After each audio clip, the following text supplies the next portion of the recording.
Colouring brick, আপনি এটা colour কিভাবে করছে, আপনি রেড কালার চাইলে রেড কালার করতে পারবেন, ব্ল্যাক চুক করলে ব্ল্যাক করতে পারবেন।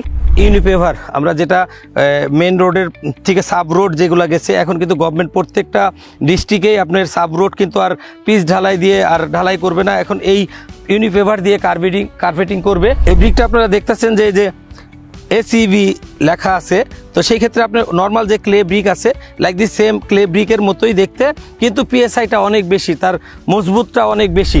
দেখতে পারতেছেন আপনারা যে উইদাউট ব্র্যান্ডিং নেম, মানে এই পাশেও লেভেল, চতুর্দিকটাই আপনি কিন্তু একদম লেভেল, এটাতে কোনো নাম দেওয়া নেই। এই যে হলো ব্লক আপনারা দেখতে পারতেছেন, 3টা হোল আছে, আবার 2টা হোলও আছে। সেই ক্ষেত্রে আপনি যখন এটাকে কাটতেও পারবেন খুব সহজভাবে। একই মেশিন দিয়ে আপনি কিন্তু বিভিন্ন ধরনের মেশিন লাগবে না যে 5টা প্রোডাক্ট করতে আমার 5টা মেশিন দরকার, না 5টা প্রোডাক্টের জন্য 5টা মেশিন দরকার নাই।